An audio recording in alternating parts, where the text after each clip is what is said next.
right, everybody. Well, welcome. Good morning, good afternoon, or good evening, depending on your perspective on the world. And welcome to Trading Coaches Playbook. My name is Wendell, Chartered Market Technician.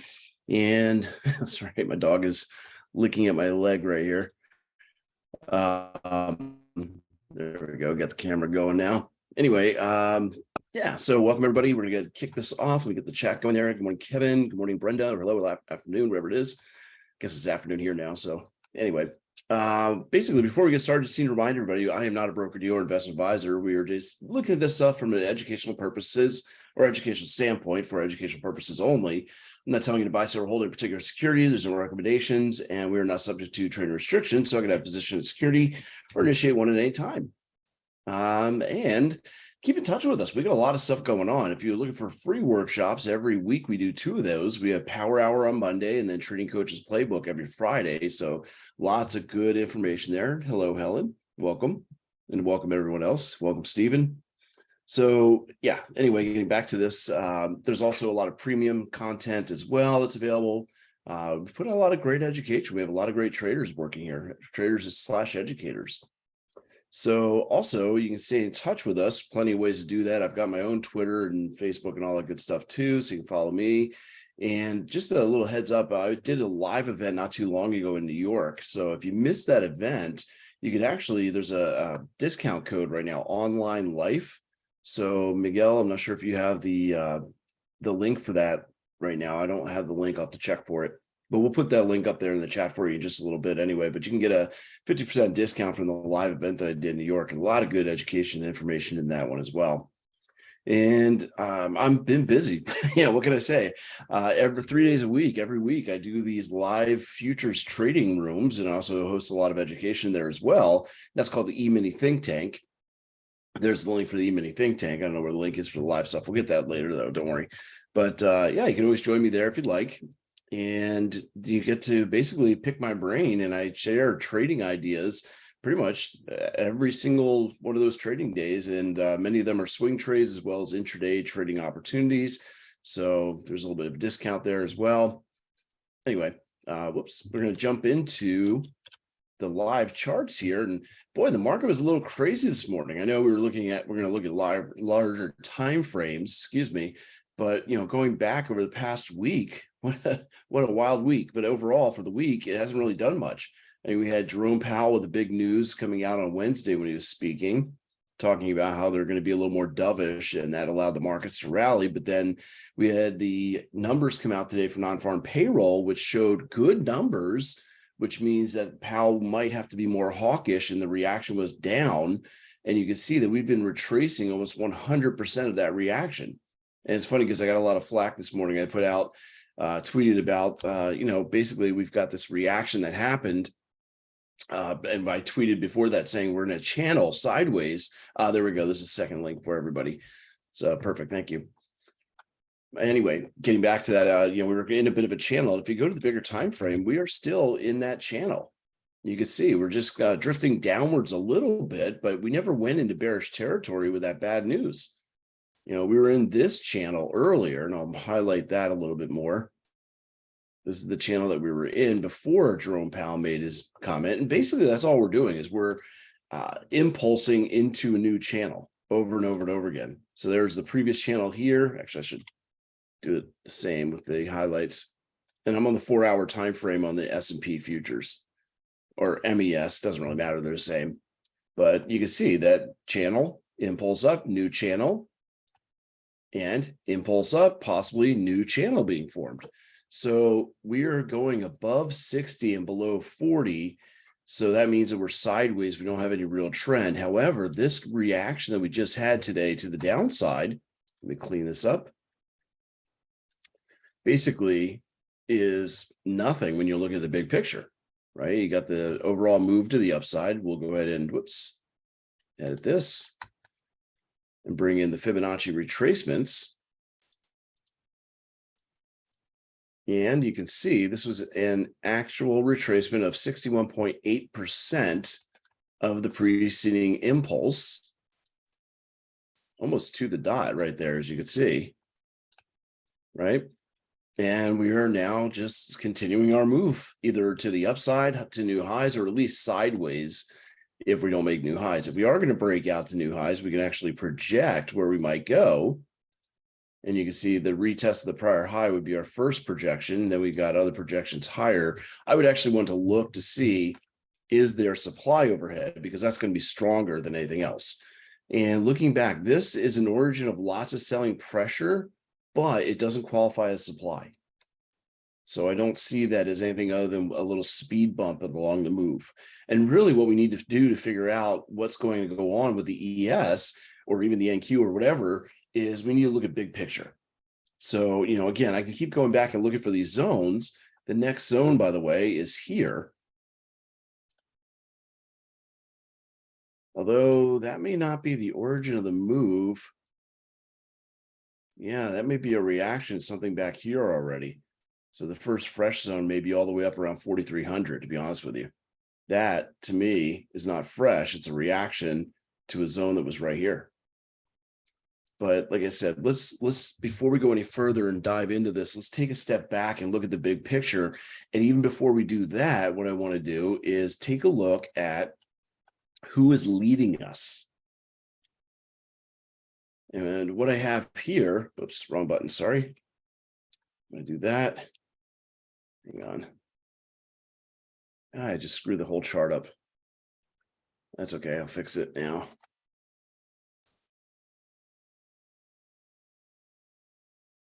Just take a moment. No, don't save. It'd be easier if I just go back to a saved location. I do that sometimes. I accidentally hit the wrong things and it happens. But now going back, no. Give me a chance to catch my breath and sip my drink. By the way, this is interactive. If you have any questions on anything or any securities you might want to look at in particular, let me know. That's what I'm here for. Kind of take a look at those things and go over the markets and give you an idea of what to expect for the year coming up.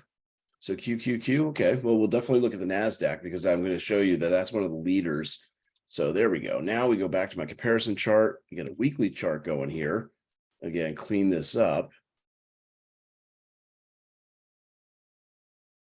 When a report comes out and hits a zone, do I take into account the RSI? Not really. No, because of the movement, it'll throw everything off. It becomes less, any indicator becomes much less accurate when you have that severe movement. So currently we've been on a bit of a rally, and we can even go back to the ES if you wish and look at a weekly chart to see that the rally began right here on the 14th of October. Now, granted, really, we've been in an overall downtrend since the beginning of the year, right? Maybe even a little before. Let's see, what's that? That's January 7th. So when we're looking to see who is our leading market out of the four main equity indexes, the Dow, the S&P, the NASDAQ, and the Russell, we want to go to this weekly time frame and then start our analysis at that point, which is basically the beginning of the trend. So right here, if I bring it to the 14th of October, we see the strongest market is actually the Dow in blue. And the weakest market is the NASDAQ. So the NASDAQ's the market that we want to follow typically when we're moving down because it's dragging everything else down. It's leading and making the lows first and further down. So if we see the NASDAQ stops going down and starts to rally, that's when the bottom is usually being put in. And vice versa. The Dow is the strong index. It is the one that's pulling us higher. And when it tops out, that's typically when you're going to see the drops. So we can focus on those two and the others will simply follow along typically. And I'm doing this on a much higher time frame, obviously, the weekly chart. So let's go back to the beginning of the year as well and see who's been leading us in which direction so far this year, right? So again, going to the beginning of the year, 7th of January, zeroing everything out, you can still see nothing's changed. The Dow has been the leader to the upside, while the NASDAQ is the weakest index. And when the NASDAQ puts in those higher lows and higher highs, the strong markets are able to rally. So we go back now, and first we'll look at the Dow. And once more, I need to clean this chart up a little bit. So we'll just do this. And for the symbol, YM, I can just do continuous. That'll be fine for this purpose. Weekly, and get rid of that order bar. We don't need that right now.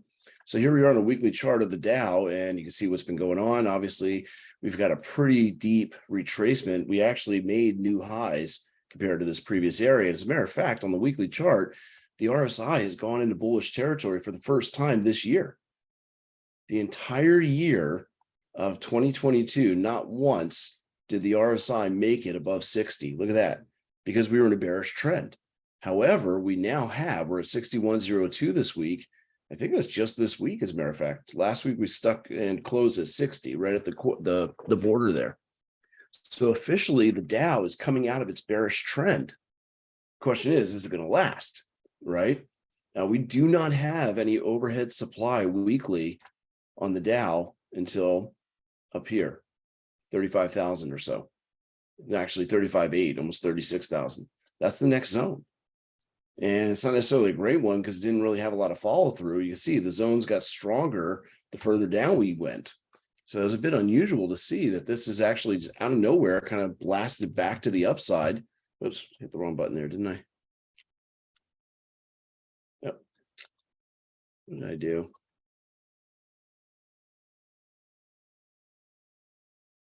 Did something here to my chart. Cancel that. Okay.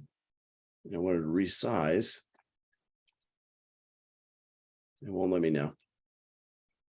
What did I do? Cancel. Let's try this again. Having all kinds of fun today. What am I doing? It won't let me see my adjustments. There it goes. That's what I wanted. Bring that back down so I can look at price. Okay. Anyway, like I said, we had that supply zone overhead. I might as well put it back in there.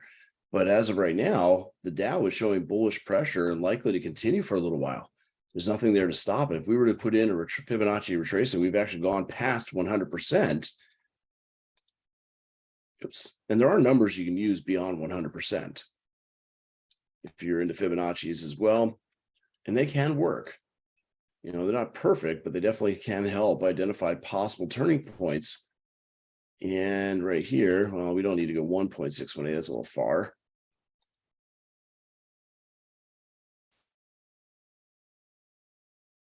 But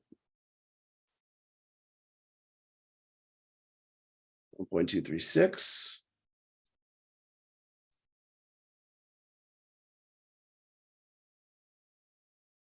.382. There we go. You know, put the ratios in as well.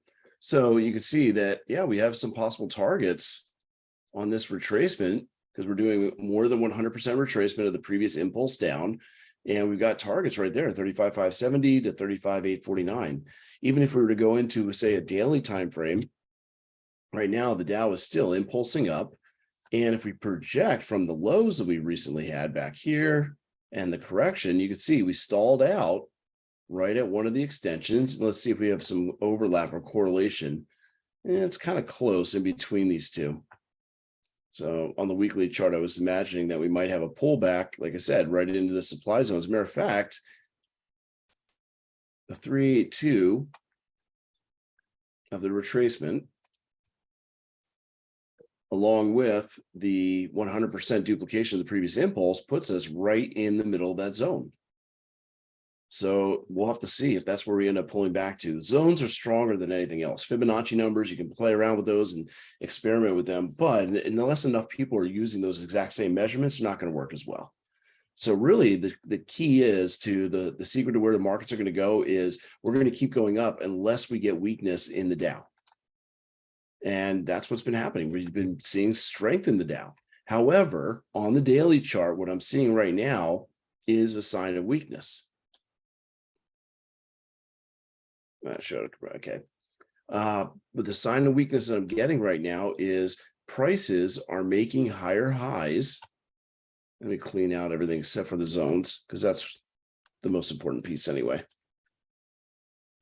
So get rid of these fibs. There we go. Much cleaner. So you see prices are making higher highs. However, the momentum behind it is much, much less. Okay, you should not be able to make new highs with less momentum. Typically, you make new highs with more momentum. Now, this doesn't necessarily mean we're going to get a trend reversal. Okay, we could get a sideways move in the markets like we did back here. You had a move up and you had a lack of momentum.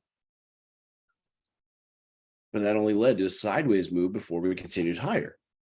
And that was even near this area of daily supply as well. So this is telling me we're likely to go sideways, not retreat into the new year. Now, we're still down, obviously, from the 2022 highs and 2021 highs, but it doesn't look like it's going to pull back that much. It looks as though we're going to get sideways movement in the markets as of now until we at least get up to this 35,849. So it looks like we got it. Maybe the Santa Claus rally is going to come for the last month of December going into January. And we can take a look at one of the weaker markets, the NASDAQ, which, of course, is also by looking at that, we are looking at what's going on in the Qs. Once again, I'll go to the weekly big picture. And let me just clean this up real quick as well. There we are. And you can see the total difference in price action here, right? This is the NASDAQ December contract, current contract, and we never got anywhere near breaking that prior high.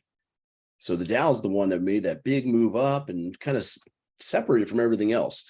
I'm not crazy about the Dow leading everything. It doesn't truly measure what's going on in the economy.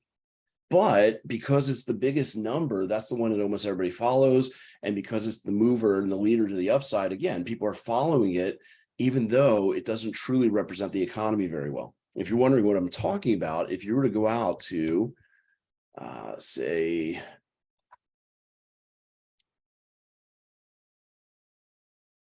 Market Watch, you can look at the ETFs like diamonds. Oh, come on. So I go out to diamonds and we go to holdings. Get rid of the pop-ups. Under the holdings, it tells you, what are the holdings of this? United Healthcare Group is number one for the Dow at 11% of the Dow. Goldman Sachs is 6.7, well, it's called 7%.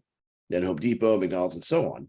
So when you look at the way it's allocated, the Dow is mostly now healthcare and some financials, number two. That's not what the U.S. economy is made up of. Okay, healthcare is not the biggest employer in the U.S. economy. So the problem with the Dow being a leader right now is it's price weighted. And honestly, healthcare tends to do better during bearish markets anyway. So the Dow would always outperform the other markets because United Health Group is one of the leaders, or it is the leader in the Dow. Does that make sense? It's not really saying the economy is that great. It's kind of crazy that the Dow is leading us, because if you go out to this, but the problem is psychologically it's leading because everybody's following that big number. And that's why they're buying into other securities as well. But typically when you look at, this is called the sector ETF view, there's a sector rotation that goes on in the markets. Here's the sector rotation model. Basically, we trade the stock market, and that's in the orange. And that stock market is based on what we expect the economy to do 3 to 6 months from now, right? You invest in the future. Well, the economy then follows. So if people are worried about a recession, they're going to put money into healthcare, consumer staples, and utilities. Those are typically the sectors that outperform when the market's declining in expectation of a recession.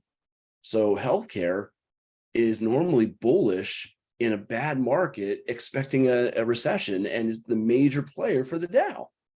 So the Dow going up is not necessarily a good sign.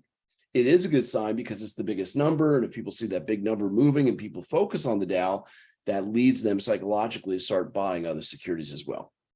But you're right, Jennifer, absolutely. The Dow only has 30 stocks. It is not a decent representation of the global economy or the US economy. And, if you go to SPY, that's a better indicator, or even QQQ, to be honest with you, is much better. So when you go to the holdings on the QQQ, Apple's number one, okay, 14%, really dwarfs Microsoft, which is 9.97%. Now, this is a little too tech heavy. 55% is tech.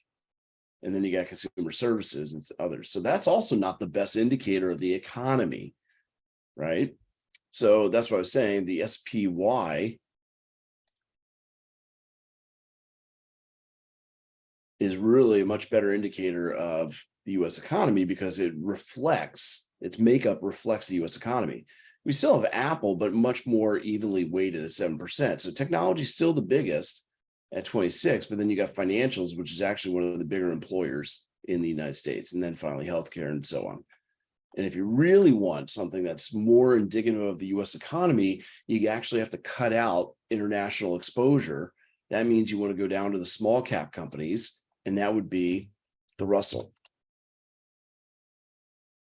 And looking at the Russell 2000, their holdings, obviously 2000 stocks, a lot more representative, of the US than 30 stocks. And you can see that it's not even a 1% ownership.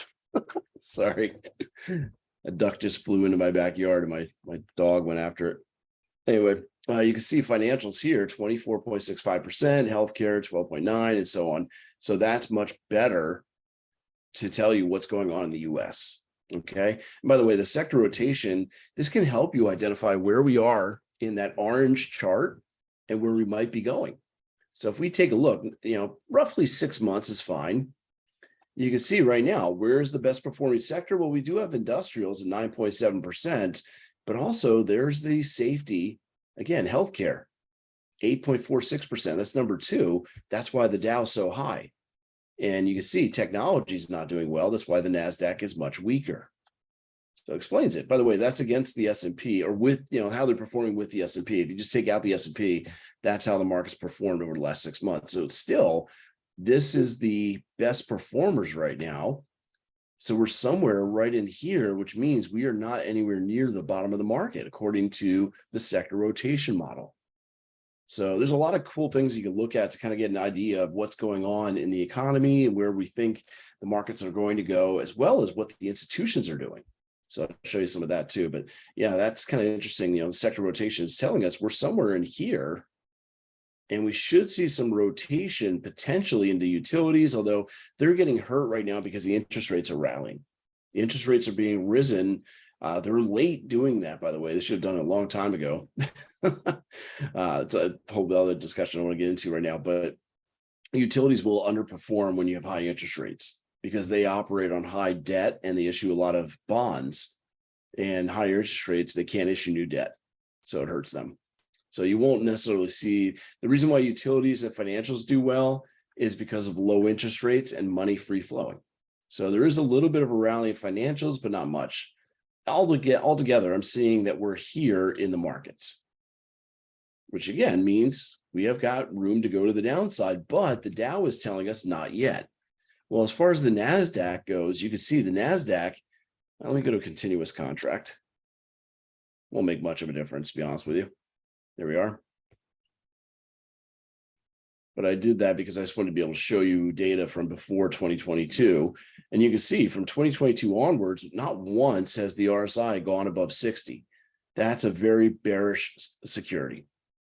The fact that we're going below 40, can't get above 60, the RSI itself measures momentum.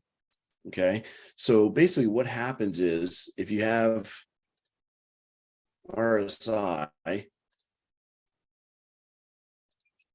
this would be the RSI itself.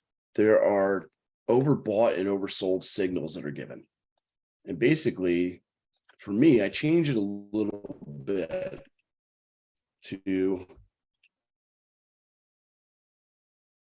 overbought is 60, while oversold is 40. And that's not traditional. So overbought is 60, oversold I use is 40. And the reason why it works better. So basically you have 50 at the midpoint here. Just ignore the numbers on the right-hand side. Okay, so the mid is 50.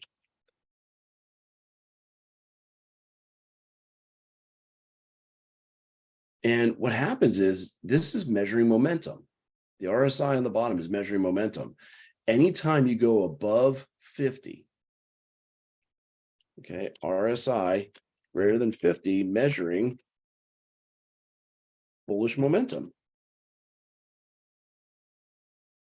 That's all it's doing. It's measuring bullish momentum and telling you the momentum is getting stronger.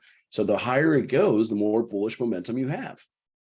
The closer it goes to 50, the less bullish momentum you have. And if RSI goes below 50, it's measuring bearish momentum.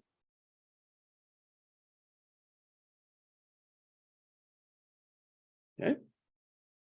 It's kind of a common sense thing when you think about it. Bullish and bearish, that's it. So right now, in a downtrend like this, a big bearish trend, you can see that we have not been above 60 since December 31st, 2021. And that's natural because you should be seeing lots of bearish momentum. You should not be seeing bullish momentum in a downtrend. But contrast that or compare that to the Dow. Same thing happened on the Dow. This is a daily chart. Let's go to weekly. On the weekly chart of the Dow, you can see that we were above 60 right there. That was the last time we were until just now. It's actually back here. There we go. So that whole time we were in a bearish trend there. Notice what happened. Two things happened right there on that week, last week. Number one, we broke to a new high. Number two, we went above 60. So that was confirmation that the bearish trend has been broken, at least on the Dow. But again, it's being driven up by healthcare, by UNH, not by the actual economy. So I think this is a false signal. And even though it might continue to pull the markets or hold the markets up for a little bit, I think it's a short-term patch before we see new lows in the new year. I would not be surprised to see us drop down to this 30,000 level on the Dow going in the new year. And of course, that means that the NASDAQ, which is much, much weaker, should fall further and faster. And you can see that on the NASDAQ, we are still holding up at this weekly level right here. You have drop, base, drop, lots of supply right there. And we can't even get above 50, let alone 60. That's how bearish we are. This does not want to go up. And if the Dow gives up, look out below. This is going to drop pretty quickly.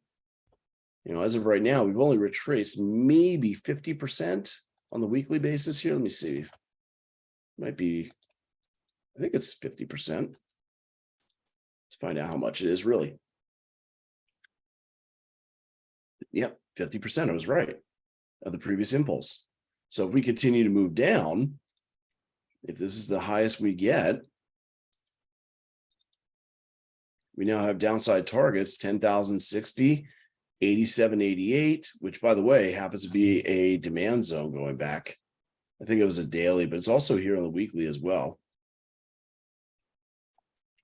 And then down below right there, next zone, that's on the continuous contract. So if I do specific, it might be a little different, but 80, we could drop below 9,000. That's what this is telling me. And there are targets based on the demand zones there and the Fibonacci extensions. I don't think there's a zone in this area. Oops, come on, there it is. Get out of the way. There we go. Yeah, I guess there's no, because it doesn't quite work out as a zone. Nope, I wouldn't call it that. So yeah, it's looking like we could drop very quickly, but we need the Dow to drop us first. The Dow has to find some weakness, UNH specifically. And therefore, heck, let's go take a look at UNH to see what that leading stock is doing to us. And you can see on the weekly chart that big gap up. I mean, this is the reason why the Dow is still holding up. 2022, UNH has been bullish, but notice it's failing to make a new high. Interesting. Let's go to the daily chart. And we failed to make a new high recently, didn't we?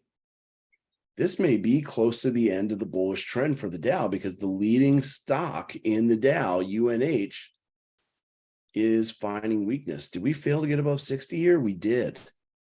That's a telling sign. I mean, actually today we got some confirmation. So here we try to go up. This is actually a daily supply zone right here. Probably gonna use this little rally base drop. Really, it's drop base drop, but either way, we're reacting to selling pressure, not able to get above 60. And if we break this upward trend, that's going to be a great shorting signal for the NASDAQ. And it's not even a trend line, to be honest with you. I'm not sure what we're hitting there. But that's what's been holding up the market right now. This stock, believe it or not. Isn't it amazing how you can kind of narrow things down based on, again, the leading index, the leading piece of the index, which is the leading stock. And what's driving the markets to the downside? Technology. You compare the chart of Apple this year to what was going on in UNH, and different picture, isn't it? You had a little bit of a reprieve here in the mid March, April, but then now we're going right back down, continuing that downtrend. So, I had a request. Whoops, wrong one.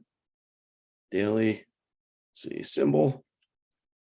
A request on QQQ. It's pretty much going to be the same chart as what happened in the Apple, basically. You can see, am I missing data here? I certainly am. That's kind of odd. Yeah, I can go somewhere else for the data instead, then that's fine.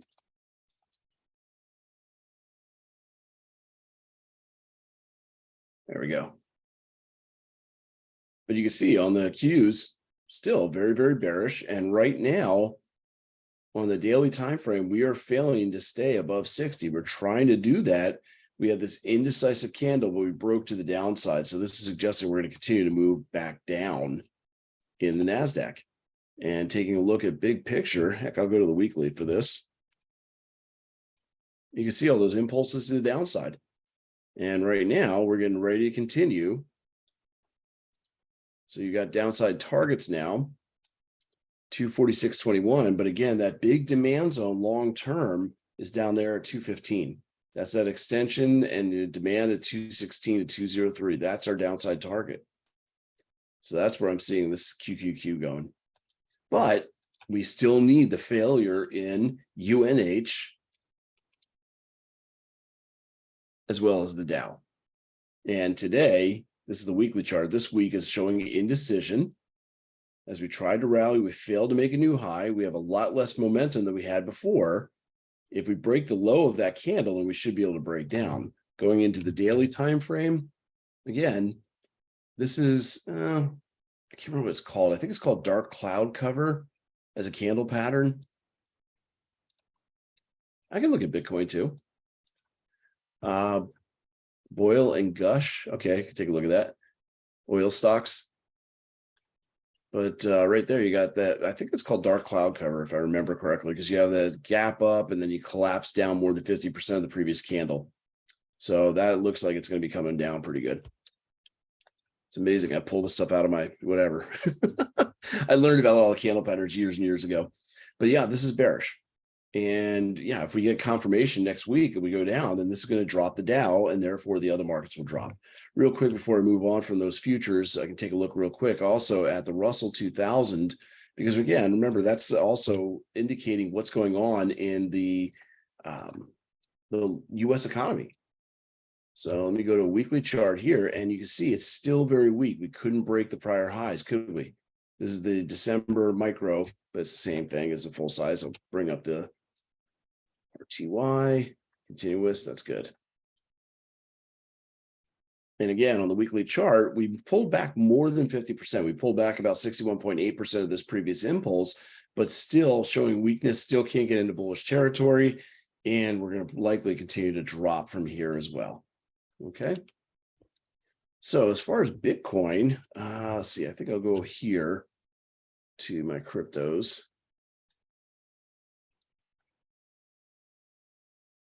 I'm not really a big fan of the cryptos right now. I mean, we dropped, I had initially 18,000 target on this thing about I don't know, months ago. People laughed at me about that. They're like, no, hodl. I'm not saying that now. We basically came down on the weekly chart of Bitcoin. You could see right into this demand zone that I was waiting for. And we've broken it. Why do I have the RSI setting at 14? That's default. But the problem with the indicators is if you speed them up by using less periods, you get more false signals. So you got to find a good balance between sensitivity of the indicator and false signals. So 14 typically works pretty well for me. I've always kept it at that, which is a lot of the defaults in different programs. But that's a great question. Yeah. I've tried to experiment with speeding it up a little bit and it just doesn't work as well. It's just really worked at 14. So I leave it. That's easier that way, right? Anyway, you can see we've melted through this demand zone. Okay, originally I was looking for it to come down to this area. We kind of went right through it. As you see, prices have wicked below, and the momentum is getting worse. We are gaining more bearish momentum. I mean, you look at the crypto news, and that's all it is bearish, more filing for bankruptcies, FTX, all that great stuff going on right now. I'm saying great facetiously, obviously it's not great, but you see the more momentum to the downside, this is going to continue to slide downward. And unfortunately, on the weekly time frame, there's nothing to hold us up anymore until you get down here at about 11.5. So shorting Bitcoin might be a great opportunity if you can either short it or if you could trade it on the futures as a short. So right there, about 11.508 is the next area of demand on the weekly. And we'll get there. I believe we will. And even these impulses down, kind of projecting a little bit of turning, because it's not too accurate there. But yeah, I'm not seeing much on the cryptos just because, again, there's no good news on it. Everything is bad, and we're doing the same thing in reverse that we did on the Dow. We were impulsing up. Here we're impulsing down. So yeah, I'm saying 11.5 is not out of the realm of possibility here. So let's see here. Oil. What is this? Oh, ultra blue natural gas. Well, nat gas had a reversal signal a while back, and this is pretty much looking like the nat gas chart that I've been viewing. Okay, on the big picture weekly, when you go to nat gas, there's this big double top formation that happened. We broke through the neckline, have retested, and we're getting ready to drop again. So kind of the death knell for nat gas is right here in August. You could see we had trouble maintaining our bullish momentum. Now, this is a pretty good signal. It works really, really well. It's not perfect. Actually, go here. Bring in oil. There it is. Be able to get the numbers a little better. Oops, not that one. Cancel. Weekly. Is this the weekly chart? Yeah. So like I said, the weekly chart, it looks a little different, doesn't it? Wait a minute. May, September.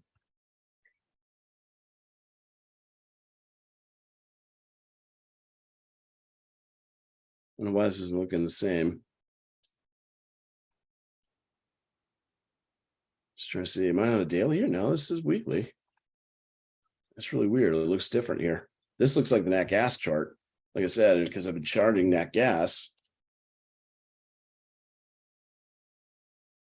NG3. Just want to check something real quick. Yeah, this is the chart for natural gas. And again, we had the peak, and now we have this peak in late of the year, but we're very, very weak right now. So when you bring in that stock, was it Boyle? There we go. Netflix and CRWD. I can take a look. So anyway, right here, again, we're getting weakness. This is actually really bad on the weekly chart. If this is right, here you've got price making a higher high, but we're doing that with much less volume. Negative divergence means we're likely to break to the downside. So dropping down into the daily time frame, yeah, this is going bearish. That's all I'm seeing. Let me go back to over this chart. This looks a little better. But yeah, everything I'm seeing is somewhat bearish. I don't know why I'm getting totally different price action here on this compared to my other chart. This one looks a little bit better because it went above 60, but on my daily chart, it did right here. So it is the same. Okay, just making sure. We went a little bit above 60. So what you got to watch for is if we break below 40, then this will break down. But honestly, on nat gas, it's not looking too bullish at all. The other thing you can take a look at when it comes to nat gas, let me see, oops, wrong page. Sorry, I'm working on a bunch of things right now, is the seasonality of it. I use several different services. One of them is MRCI. So when I'm looking to see what's going to happen with some of these commodities, you can take a look at the seasonal patterns of those commodities. So right now we go to energy and nat gas, we're trading the January contract, and we take a look to see, okay, what normally does that do this time of year? And we can look at the last 5, 15, or 30 years, and you can see, what does this normally do this time of year? It drops. So no, it's looking like it's going to be more and more bearish. I mean, it's been bearish. If you take a look at the seasonal move here, I guess it's been right there. Mid-November was when it was really supposed to start getting more bearish. So we are not supposed to bottom out on that gas until the end of the year, basically. That's what it looks like on the chart as well as on the seasonal move. So the other one was Gush.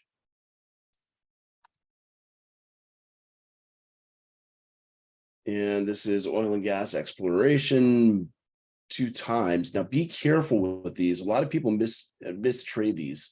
Okay. Any of these leveraged ETFs are not supposed to be used for anything other than day trading. I mean, if you call up, I talked to Direxing when they first started making these, because we used to have trading expos all the time that I went to. And they would tell you that these are not designed for holding long term. They're for day trading to get extra returns. If you hold these overnight, you can actually lose more than you anticipated, because when it goes up by 1%, you make 2%. But when it goes down by 1%, the index, you go down from 2% from the higher level. So that means you'll actually go negative instead of back to break even. So the gains and losses are magnified, the losses especially, because you're losing more from a higher level than you would if you were just trading a one time. So if you're investing, the ETF companies tell you should be using the one time, not the leverage ETFs. If you want to get some extra leverage longer term, use futures or Forex. There's better opportunities for that. So be careful with this, especially overnight. So I hate looking at these on these higher time frames, because you really should not be trading them on these higher time frames. But Gush on a weekly chart, wow, that's crazy, isn't it? Yeah, still trying to make higher highs, and it can't get above 60. That's a very bearish sign. And again, going back to seasonality, when you look at crude oil as well, we're in the January contract. I think that's also bearish this time of year. Yeah, you can see towards the end of the year, oil and gas, last 5 years been a little more bullish, but overall it's still somewhat bearish. Last 15 years is bearish. Last 30 finally rallies towards the end of the year. UNG is not as bad. Oh wait, is that the Ultra? I forget which one that one is. UNG. No, that's just normal. That's one time. That's fine. As long as it's not leveraged. And then TLE, anything that says 2 times, or I don't know if that's the right symbol. But when you're looking at the ETFs, for instance, let me see. It changed the name of the website. I go to ETFDB for database. It's called Vetify now. But if you do this scanners or screeners, I'm trying to remember where it is. Commodities, for instance. Is it? No. Attributes. That's what it is, I think. There it is, leveraged. So if you end up getting the leverage 2 or 3 times or even more, let's see. Oh, it's negative 2 or 3, or positive 2, 3, or 4 times. Any of those, that's what you want to avoid. Okay, so you can take a look, and I'm not going to go into the whole search thing for it necessarily, but anything that's got ultra or 2 or 3 times in front of it, that's what you got to avoid. Long time. Okay. No, what happens is the nat gas and oil are bearish in the last quarter because it's already been priced in. The third quarter is when it starts to go up in the demand, and by the fourth quarter, they're running through. I don't know. There's something about it. It happens earlier for the spike. I can't remember exactly. If you go into MRCI, one of the other things they do is they actually talk about these and why it would be bullish or bearish during a certain area. So, for instance, November trade outlook here. When I go into that, they have a full explanation as to why this happens. So energy is right here, subject to taxes. They have great financial incentive to aggressively pump gasoline. So they talk about what happens, but mid-month pricing needs and all that good stuff. So yeah, if you want to learn more about why it happens, there's a reason behind it. I just don't remember all of it right now. Okay, so let me go back here into some of the lists. I went through Boyle and Gush a little bit there. Barry, okay, take a look at that.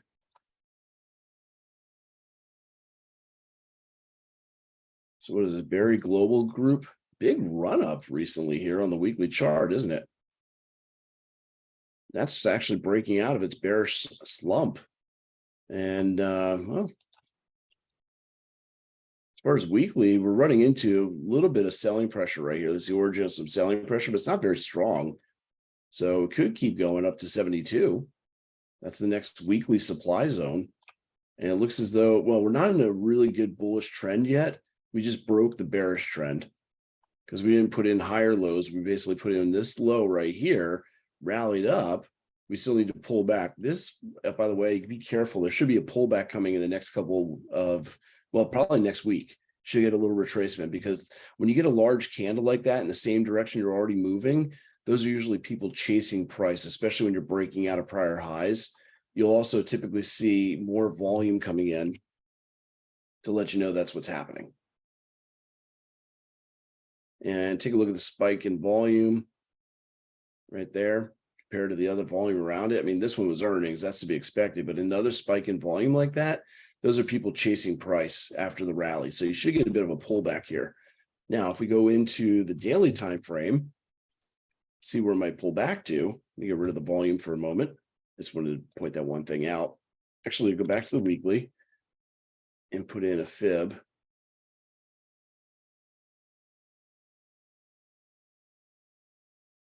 And also do it like this. Typically start off at the really where the bullish pressure began. And now as we pull back, this is a possible target right here, about the 38% retracement. Just kind of curious if it makes any difference if it did go from the lows. Yeah.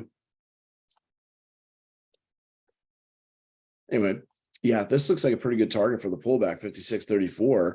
You basically could buy if it pulls back to that area for another rally. About 56.32, 57.18. It looks like it could just pull back a little bit and then rally from that point. So this is a very bullish security, obviously, as you can see. Let me just check any other overhead supply. That's too much basing. I'd say your target is at $71. So this looks pretty good. Now, you also have to keep an eye out on how this follows the broad market. It looks like it's divergent from the market and going up without it. So it may just be very, very strong. But yeah, I'd be a buyer of this at 57 and then sell before you hit that 71. All right. What else I have here? Oops. Question on Netflix and CRWD.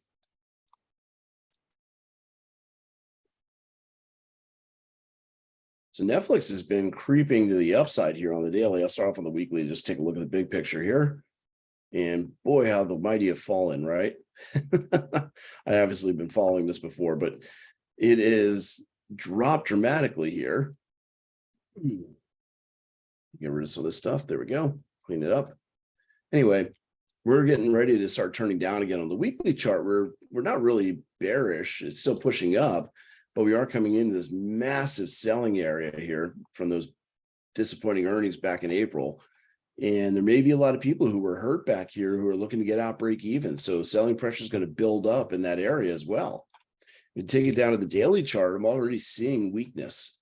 And the weakness I'm seeing in Netflix is prices are trying to make new highs. As you can see, they're making new highs, though, on less momentum.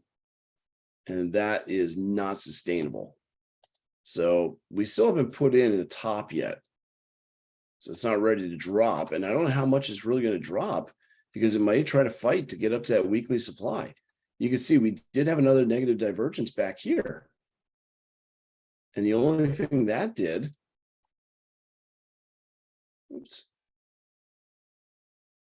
there, the only thing that did was just give us this little pullback, right? So we could just get another little pullback before we go higher once again. And we could keep doing that process over and over and over again until we hit that weekly supply zone, which was what, 340? Yeah. I'm just kind of curious if this is lining up with extensions. Look at that. Impulse, correction, extension, target. Well, impulse, correction, impulse, next target. Let's see.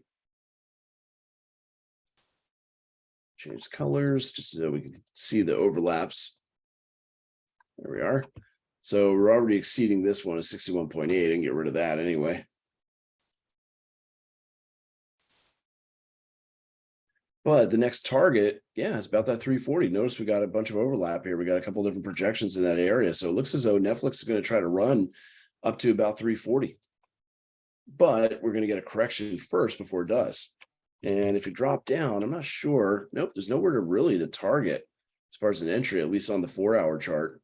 I was going to say you want to go ahead and throw in a retracement and possibly look for it to bounce at one of the Fibonacci retracement levels, 311 or 304, or 299. But look to see as it pulls back if there's any sort of bullish pressure that begins at one of those levels and takes you up to that 340. So definitely looks a bit bullish here. And let's see, CRWD.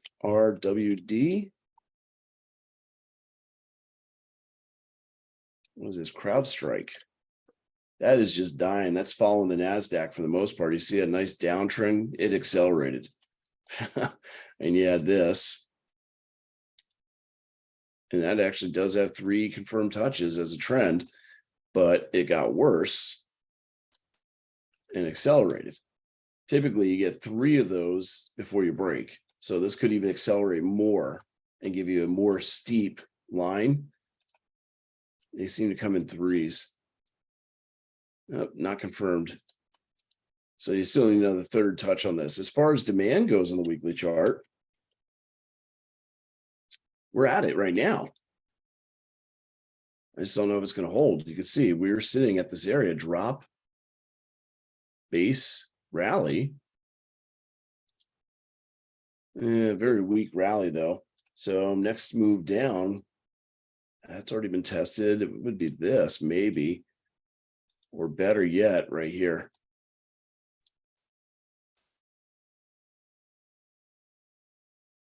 And let's see where we're at of momentum right now.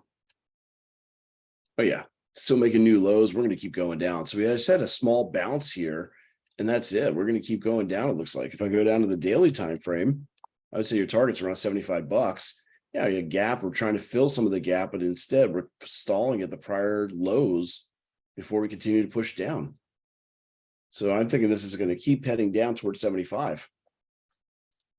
You know, anything he pulls on the upside is just an opportunity to continue to get short. Obviously, it had some bad earnings here. A big gap down. Okay. Let's see. Oh, Phillies stop losing if you join. Would I give you a Black Friday? You can message me, Bradford. I can see what we can do. I don't know. I think we do have a discount already. But yeah, I could probably offer a discount on the SPX cash flow secrets.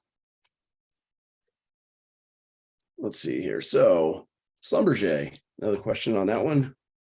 That's one of the other services I do. It's called the SPX cash flow secrets.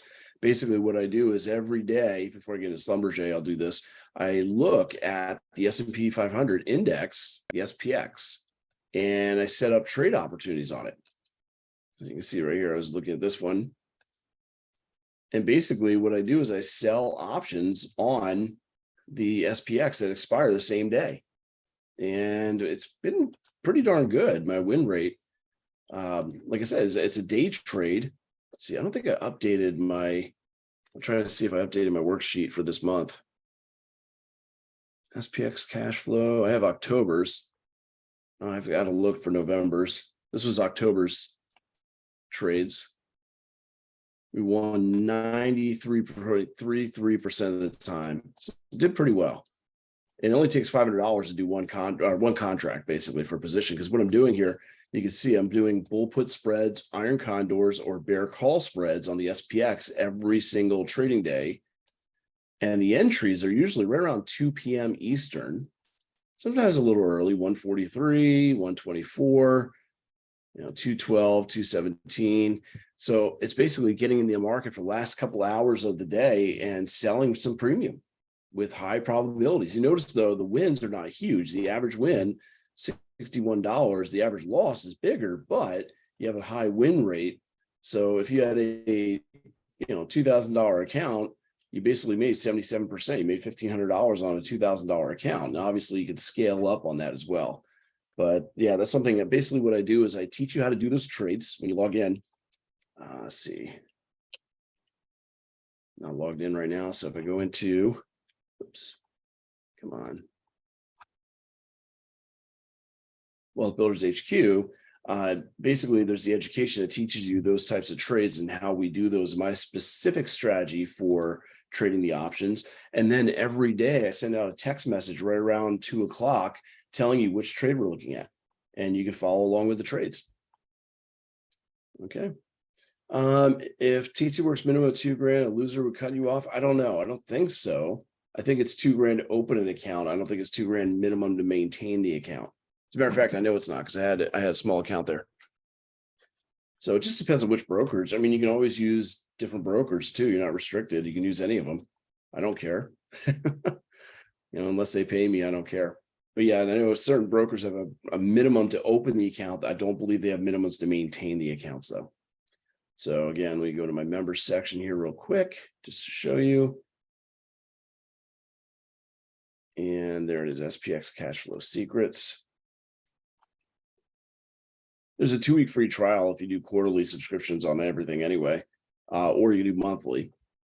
And let's see, educational videos. Again, I teach you how to do it, my training routine, SPX Cash Flow Secrets, what I do there. And then we have the last bunch of text. You can see yesterday we did an iron condor. Doesn't have all the info on it. For some reason, it got cut off. But the iron condor yesterday was sold and it eventually expired for full profit. By the time it expired, I was actually on the golf course. It was kind of nice. Oh, my Tastyworks affiliate link. Yeah, I could probably get that. Let me see. Oh, wait, no, I got to go. Yeah, if you're interested in opening an account there, to log in on this one. Hang on.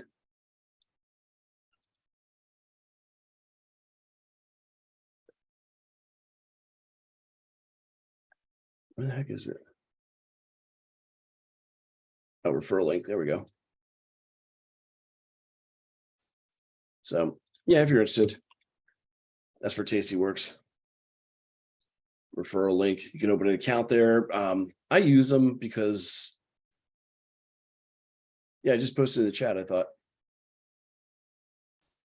let's see here. I can do this one. Yeah, basically all I do is the iron condor, like I said, on it. Kind of skipping around a little bit. That's okay. I did it while you were typing it, I'm sure. So if I go in, this is a live account, just got a little bit of money in and not much. But basically I go in and iron condor. But before I do an iron condor, I would look to see, okay, what are the zones for today? And this is not the zones. I'm just doing a quick analysis. I don't really do this until about 2 p.m. So I got an hour before I would do this. But if I could find good zones, basically, if I think the market's going to stay within those zones, 40, 40, and 40, 64, then I would sell those and they expire on the same day. So there it is. This is what I like about their interface. You can see it's pretty nice to just visually see in green where you'd make money or red where you'd lose money. So no, I use 5 or 15 minute zones. This might be a little too close. Like I said, 40, 40, 40, 65. Oh, where'd it go? Puts at 40, 40. 40, 65 on the other side. There it is. But yeah, this is gonna be way too much premium and too much risk. This would make $210. You would only have to come up with $300 to do the trade, but you only have a 30% chance of winning. So yeah, I'm not going to do that one today. That's not a high probability of profit. So I might go to a little higher time frame, but I'm using my zones. This is actually a decent 15-minute zone as well at about 40.35. However, we already retested this, so I might look for something different. And this is definitely too close on the upside as well. So I do different things and look for different opportunities, but I'm trying to find a good balance between making sure I can collect some premium, because if you go too far, you don't get any premium. And I want high probability of wins. So right now, by the way, I also don't want to get less than 35 cents credit typically. because otherwise it's just not worth your time to take the risk. But there's only 2 hours of risk. And if I can find the right opportunity, we stay within those zones.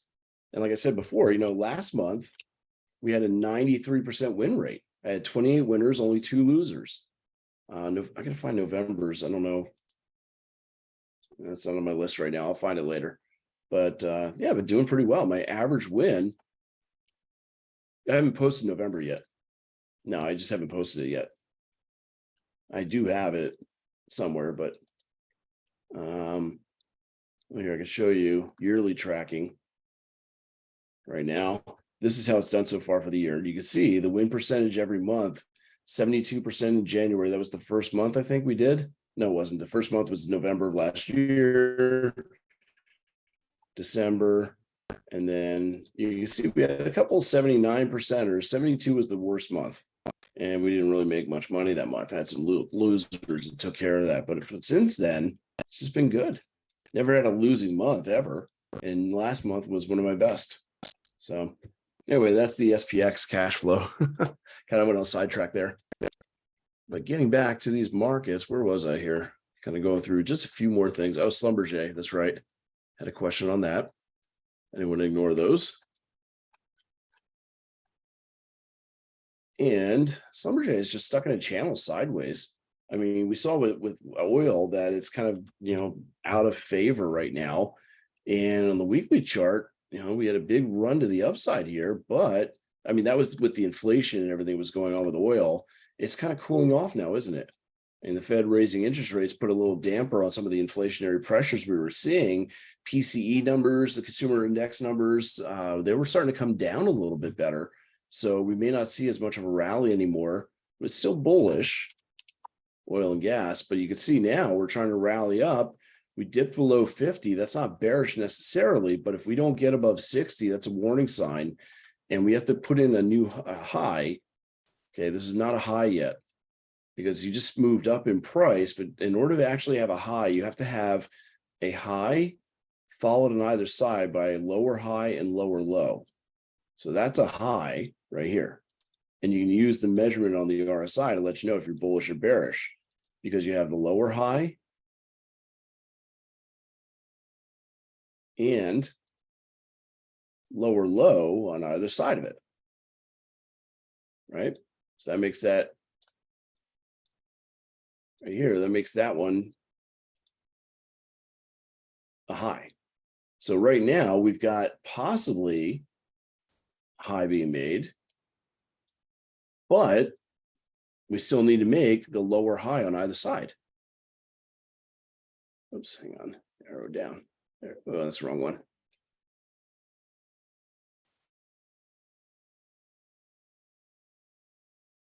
That's a smiley face. What the heck did I do?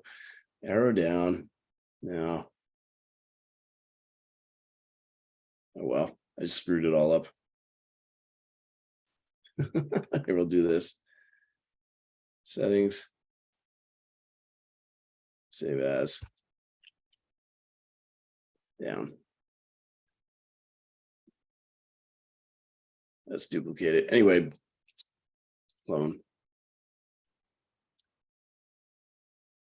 Get the heck out. It won't let me move this thing. It's driving me nuts now, these arrows. But you get the idea. Basically, in order for us to have, there we are, the this as a high that we can actually use the RSI reading, we have to have lower high and lower low on either side, and we don't have that yet. There's this clone again. So we have to wait until at least Monday for that to be putting in a high. Now, if it does, if that becomes a high, because we get lower high on the side, and more importantly, we also get a lower low, and we're not above 60, then expect these lows to be taken out, and we could move as low as $44 on Schlumberger, because that's what it's looking like. It looks like we're starting to get a little more bearish here. And this possibility, if we break that 51.29 on Monday, and we also do not make a new high, you're going to break down to about that 43.54 area. Okay. So that's kind of what I'm seeing overall in some of these markets and some of the individual securities you were asking about. If you got any more questions about any of the programs, you can also hit us up at support at wealthbuildershq.com. So you can email us there. Where can you find what contract is a month to look at? Oh, barchart.com. If you go to barchart.com, if you're trading futures, you always want to trade the one with the highest volume. So right there, you go to futures market overview on barchart.com, and that'll show you the front month contracts. So you can always go to the full list as well. And you can see, say, for instance, currencies. It'll show you which ones we're trading right now, whichever ones have the most volume. So Euro's still in December. March has not enough volume. There you go. All right. So thanks everybody for spending some time with me. Hopefully I'll see you in the E-mini think tank or in the SPX cash flow secrets. If you got more questions, again, let me know. Email at support@wealthbuildershq, and I will talk to you again soon. So trade safe, trade well, everyone. Oh, trying to decide which program? Well, it depends on what you want to focus on. You know, if you want to focus on an options strategy that only, you have to do one trade a day and it's passive type of income, not a whole lot of research or anything like that, then that's the SPX. If you want to be more proactive in your trading and get more trades, obviously, and learn more about the inner workings of the futures markets, then the SPX is better. Then the E-mini think tank is better for you. That's more hands-on, more live trading. Oh, wealth with spreads. Okay. Oh, the spread program. Okay, yeah, I also have the wealth with spreads. That is more swing trades, but it is more for longer term, not for intraday trading. So the SPX and E-mini think tank are more day trades, and the wealth with spreads, I would say wealth in the order for the money to need to start. The SPX is the cheapest because if you were to do one contract, you need a maximum of $500 per contract. So that's the cheapest entry into the strategies that I do. If you are day trading micros, then E-mini think tank is relatively inexpensive because the day trading margin requirements could be under $100 for micros. So that would be the next cheapest alternative. The most expensive one is wealth with spreads. We are doing spread trades, but they are overnight trades because it could go anywhere from $300 per contract up to $10,000 a contract or more. So there you go. And yeah, wealth with spreads is doing very, very well every month as well. So anyway, I do have to run, but thank you everybody for being here, and I will talk to you again soon. If you have more questions, you can still hit me up at the support@wealthbuildershq.com.